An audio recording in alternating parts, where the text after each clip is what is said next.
We're going to talk about Enneagram Type 1 in this video.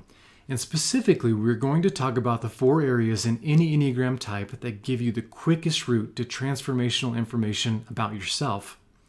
If you haven't watched the introduction video yet, I encourage you to watch that first to get some context for why we are focusing on just these 4 areas of each Enneagram type when there is a sea of information out there about the Enneagram.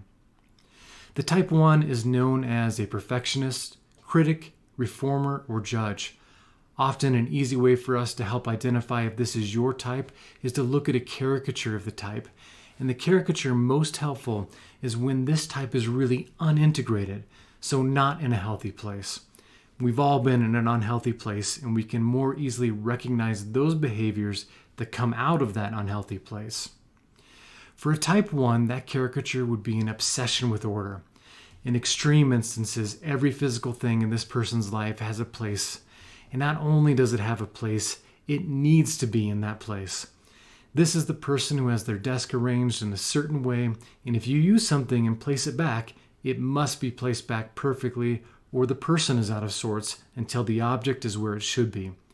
Not every Type 1 is a super organized person in every part of their life, but there will be parts like their home or workspace, physical or digital, that are spotless and organized.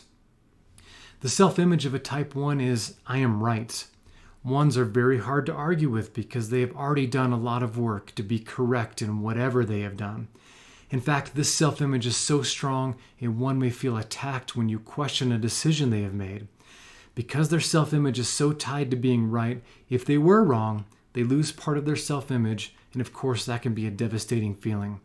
This doesn't make ones closed to learning. On the contrary, they are very much learners. They need to learn so that they are secure in their knowledge so they can be right. Not having enough information to make a decision is very tough for ones, and they sometimes feel like they will never have enough information, which gets them into an analysis paralysis. The thing that ones want to avoid is vexation. They do not want to be confused. This relates back to the self-image of being right.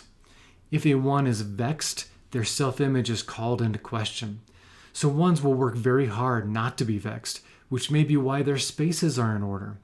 When they know where everything under their control is, it remains under their control and lessens the chances of vexation.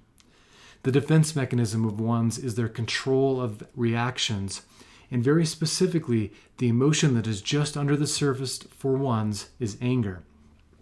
Ones can take control of their reactions very quickly in order to not show that anger. A good person, so goes the thinking of a one, isn't angry.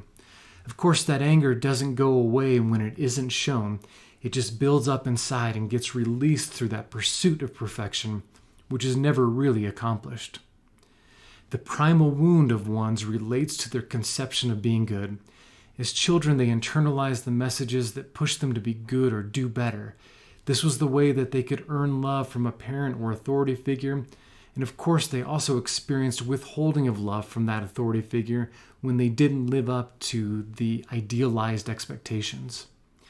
My daughter plays soccer at a competitive level, so we are around a lot of other parents from other different teams. At any given game, there will be multiple parents angry with the performance of their daughter, with shouts from the sideline demanding a better performance.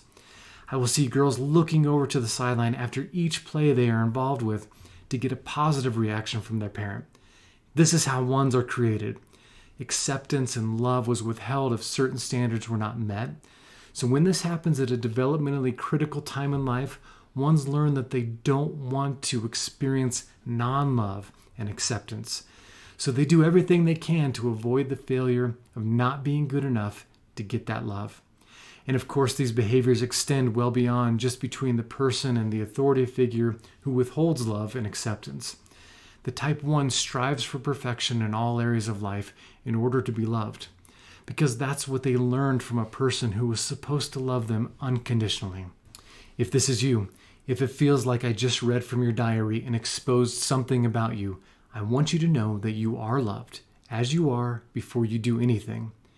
When you access that love that doesn't require performance, you are freed from reacting to an often unconscious need to earn love. You are free to proactively use the tremendous skills you have developed over the years in a way that meets the core needs of your true self. Remember that awareness can lead to action.